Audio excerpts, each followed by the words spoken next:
naman hindi ka na prinsesa ng mga brilyante. Umalis ka na sa eskwelang ito.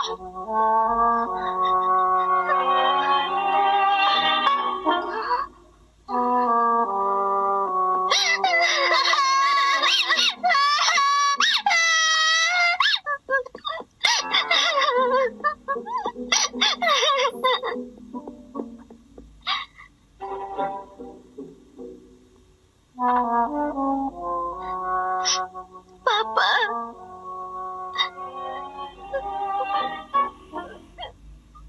Papa ko, patay na.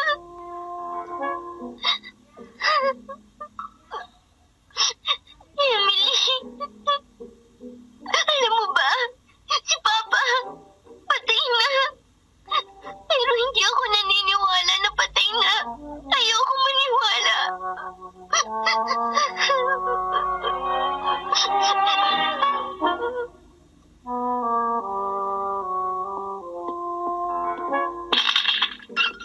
Molly, James, itigil na ang walang kwentang party na ito. Hindi ko na dapat pinag-aksayahan ang panahon ng karawan niya. Iligpit na ang lahat ng ito. Masusunod po, Miss Minchin. Tapos na kaagad ang party. Pero kahit pa paano, naging masaya naman. Pwede ba? Sumahibig kayo. Bumalik na kayo sa mga kwarto niyo. Nadinig na? Sandali, ate. Ayoko! Ayoko! Ayoko! Bumalik si Mama Sarah! Ano, Lodi? Kahit ako ayoko rin umalis si Sarah. Pero wala tayong magagawa.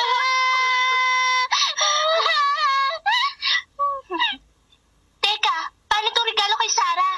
Huli na para ibigay ito sa kanya, tapos na ang party. Itago niyo na lang muna mga regalong yan. Ha? Oo nga pala, malapit na rin ang birthday ni Lavinia. Kung ganun pala, ipinaalam mo na sa bata kung anong nangyari sa papa niya. Siyempre naman, Mr. Barrow. Kung hindi nga lang sana siya tumakbo agad palabas, mas marami pa sana akong nasabi sa kanya. Mabuti naman at nasabi mo na, hindi na ako mahihirapan na gawin ang mga dapat kong gawin dito. Anong ibig mong sabihin? Makinig ka, Miss Minchin. Alam mo naman na ako ang agent ni Mr. Crew dito sa London. Kaya akong may karapatan sa mga pag-aaring naiwan niya. Sa madaling salita, ang lahat ng gamit ng bata. Nagtrabaho ako ng mabuti para kay Mr. Crew, kaya dapat lang niyang bayaran ang serbisyo ko. Ako ang nag-asikaso sa mga kailangan ng bata, kaya may karapatan akong kunin ang mga gamit ng anak niya bilang pambayad utang. Hindi! Ngayon, titignan ko na ang mga gamit na kukunin ko. Sarah! Buksan mo ang pinto! Buksan mo ang pinto ito! Bilis! Buksan mo! Sarah! Ay, sinasayang lang ng batang ito ang oras ko. Miss Minchin, may duplicate key ka ba? Oo.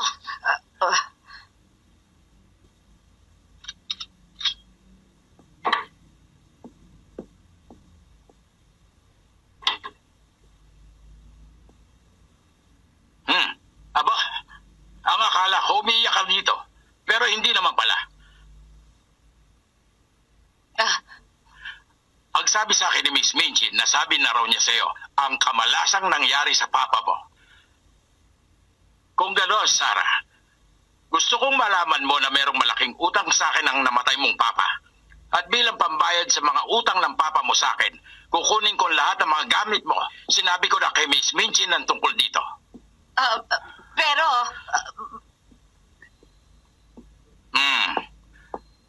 Tingnan mo nga ang mga librong ito. Masyadong mamahalin ang mga librong ito para ibigay lang sa isang bata.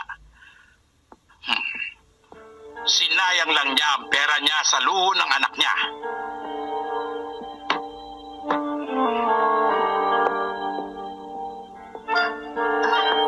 Kukunin ko ito. Ang mamahaling study table na yun, kasama ang upuan, pati na rin yung sofa, ang carpet na ito. Kukunin ko ito.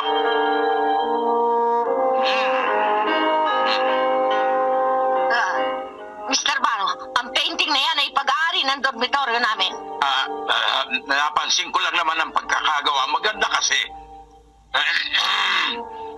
Siguro isang magaling na pintor ang gumawa ng painting na yon, ah.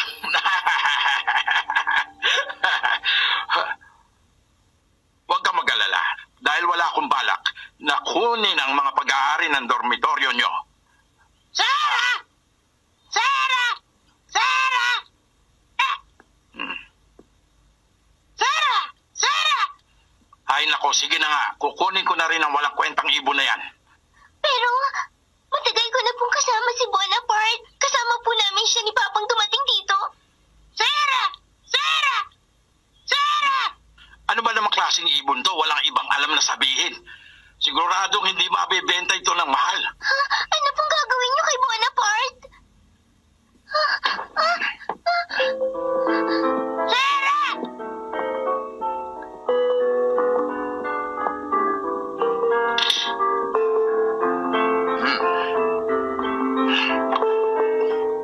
Aba, mamahalin ang mga damit na ito at ang dami niyang binili.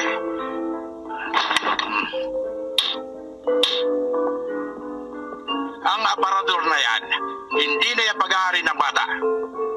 Kukunin ko na rin yan. Pati na rin tong kama.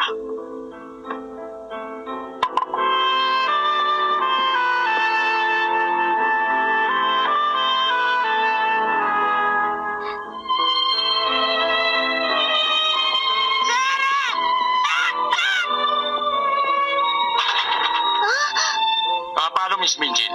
Magpapadala na lang ako ng mga tao dito bukas. Huwag nyo na papakialaman niyang mga yan. Kukunin ko na yan bukas. Pero Mr. Barrow, sandali lang. Nasabi ko na bang kukunin ko na rin yung carpet? Oo nga pala, kasama lahat ng kurtina dito. Sandali po, Mr. Barrow. Siguro naman, Sarah, naintindihan mo na ang lahat ng sinabi ko. Magmula ngayon, hindi mo na pag-aari ang lahat ng mga gamit dito sa loob ng kwartong ito. Paano, Miss Minjin? Aalis na ako. Sarah! Sarah! Sarah! Sarah!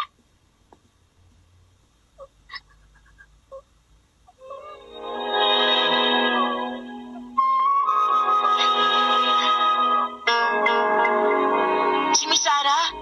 Totoo bang sinabi mong yan, Becky? Si Miss Sarah. Natatakot ako dahil baka paalisin nila dito si Miss Sarah. At kapag nangyari yun, ano kayang gagawin niya? Kawawa naman siya. Huwag sana siyang paalisin dito sa dormitoryo. Nakakaawa naman si Miss Sarah. Ano kayo? Papaalisin nyo dito ang bata? Siyempre naman. Isipin mo nga, ano pa ba ang gagawin ng batang yan dito? Kaya nga lang, ang alam ko walang natitirang kamag-alak ang batang yon. Kaya responsibilidad mo na siya ngayon, Miss Vincin. Ano? Kukunin mo ang lahat ng ari-arian ng bata pagkatapos iiwan mo siya dito at ipaampon mo sa akin? Sa palagay ko, hindi makabubuti sa inyo ang paalisin mo siya dito. Ano? Hindi ba kabubuti? Ay, isipin mo na lang, kapag nabalitaan ng ibang tao na pinalayas mo ang isang estudyante mo dahil namatay ang papa niya at walang iniwan sa kanya, siguradong masisira ang reputasyon ng eskwela niyo. Ha? Hindi. Kaya ang maipapayo ko sa iyo, ampunin mo na lang si Sarah, Miss Minchin. Mapapakinabangan mo rin siya. Matalino naman siya, kaya balang araw makakatulong din siya dito sa eskwela niyo. Ha? Ang lakas ng loob mong sabihin yan.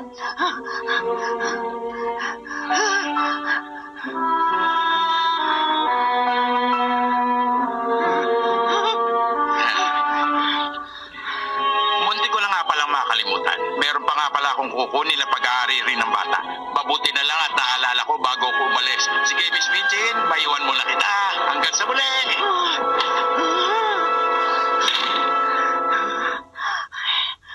Alam mo ba, Jump? May nakakalungkot na nangyari kay Miss Sarah. Sana hindi na siya paalisin dito. Ano kayang pwede nating gawin para matulungan siya? Ha? Bakit, Jump? Ha?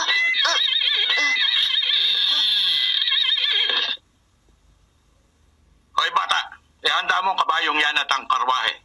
Ano? Pero si Miss Sarah po may-ari kay Jump.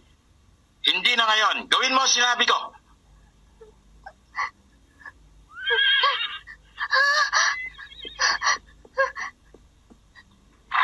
Huwag niyo po siyang dalhin.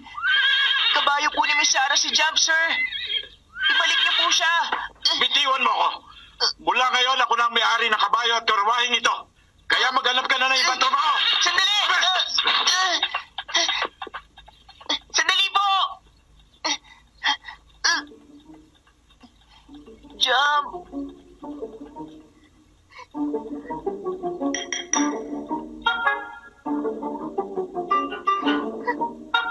Pati si Jang.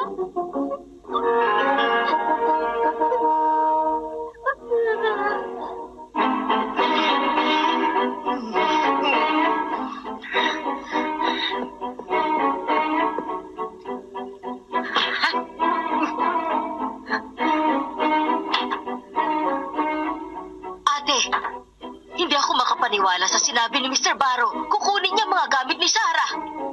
Amelia, dapat inunahan natin si Mr. Barrow sa pagkuha ng mga gamit na yun. Ha? Tayo rin naman, marami tayong ginastos para kay Sarah. Kailangan din natin bumawi. Ano? Interesado ka rin sa gamit ni Miss Sarah? Huwag mo na ulit siyang tatawagin Miss Sarah. Oo, ate, hindi na. Amelia, hanapin mo ang mga gamit ng mga dating estudyante. At piliin mo ang pinakapangit na damit at sapatos sa mga yon. Pero... Ibigay mo yun kay Sarah. Hanggang ngayon, suot pa rin ng batang ulilang yon ang mamahaling damit na binili ko para sa karawan niya.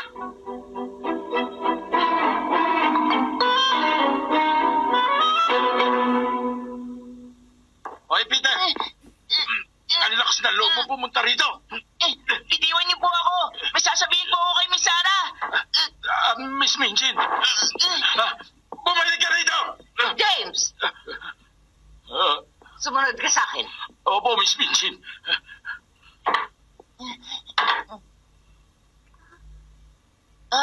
Miss Sarah, si Jump.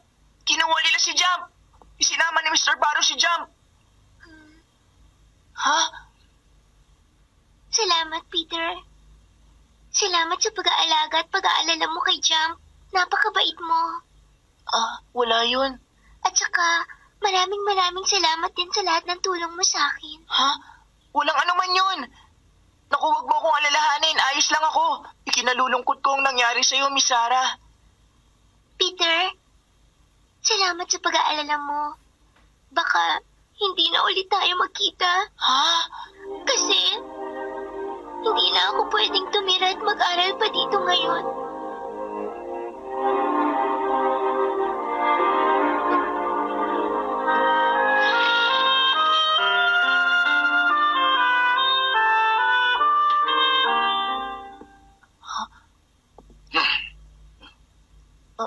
Magandang araw, Miss Minchin. Peter, sinong may sabi sa'yo pwede kang pumasok? Nakikiusap po ako, Miss Minchin. Huwag niyo na po sanang paalisin dito sa dormitoryo si Miss Sarah. Sige na po. Peter, tapos na ang trabaho mo bilang kutsero ni Sarah. James, ilabas mo siya. Masusunod, Miss Minchin. Narinig mo. Tapos na ang trabaho mo. Sige, umuwi ka na sa inyo. Labas! Sarah! Miss Sarah! Bitawan niyo ako! Labas na! Ano ba? Umuwi ka na!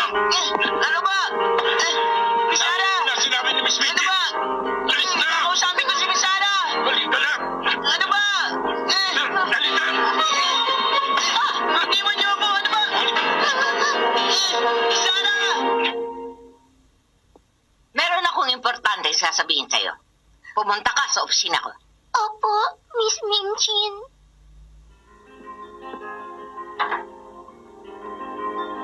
Pasensya ka na, Emily.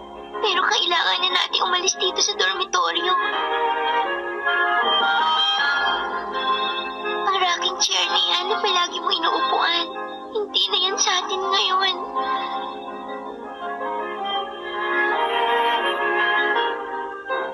Eto, ngayon wala na si Papa. Magsuot tayo ng itim na ribbon bilang pagluluksa.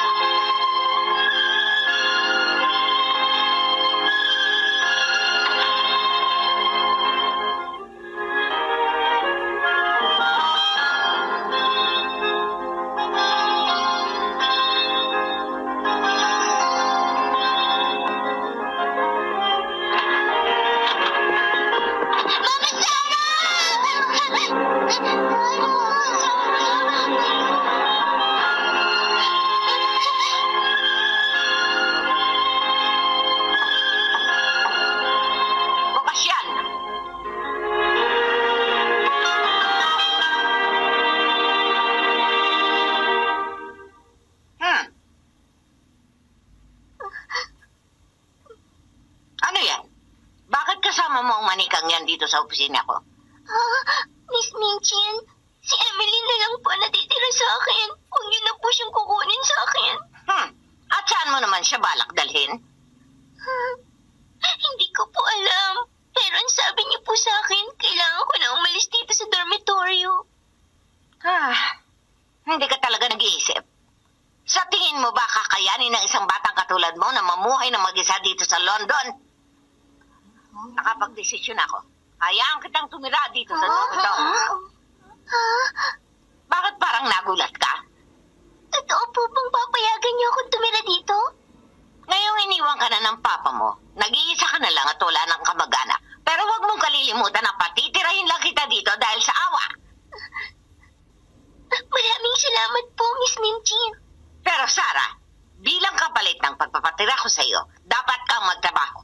Opo, sige po, Miss Minchin. Gagawin ko po ang kahit ano. Hayaan niyo lang po akong tumira dito. Talaga? Opo, pwede ko pong tiruan si Lottie at ang iba mga bata na magsalita ng Pranses. Kasundo ko po ang lahat ng mga bata dito. Tumahimik ka! Kung ano-ano ang sinasabi mo. Simula bukas, magtatabaho ko sa kusina. Katulad ni Becky. Ang sabi mo, gagawin mo ang lahat kahit na ano, patirahin lang kita dito. Dapat magpasalamat ka pa sa akin. Opo, maraming salamat po, Miss Minchin. Ganyan nga. Sige na. Hubarin mo ang damit at sapatos na yan.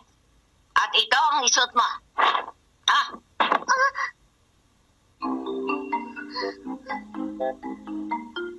Naiwan niya ng isang estudyante namin na pinalis namin dahil hindi nakakapagbayad. Sige, isuot mo na yan. Siguradong bagay na bagay yan sa'yo.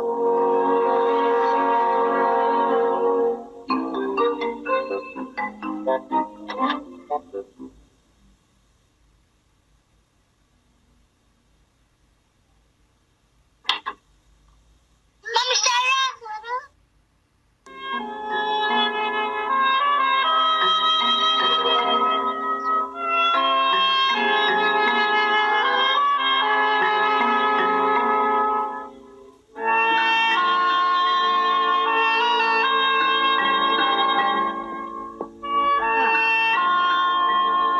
Gusto kong malaman nyo na patitirahin ko pa rin dito si Sarah Crew. Pero mula ngayon, magtatrabaho na siya dito bilang katulong. Hindi niyo na siya kaklase. Sige na, pumunta ka na doon sa kwarto mo.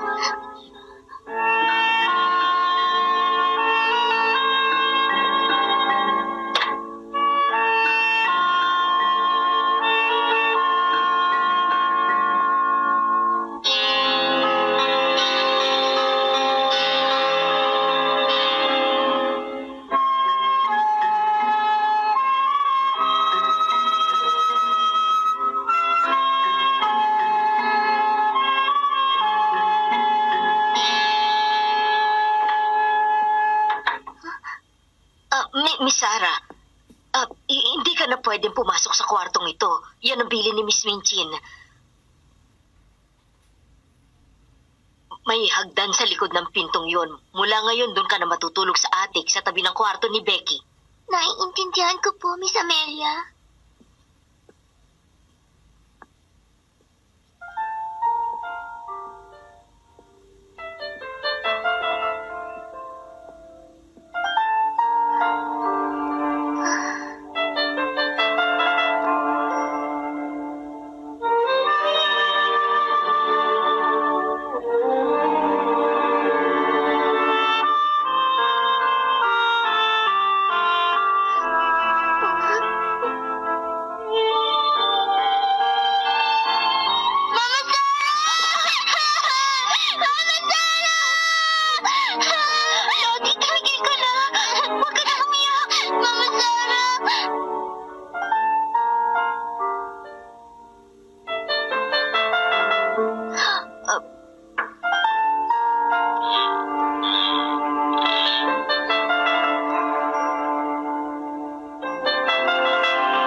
Ano? Sabihin niyo nga, may balak pa rin ba kayo makipagkaibigan kay Sarah? Kaibigan? Kahit kailan hindi ko naisip na makipagkaibigan kay Sarah, Lavinia.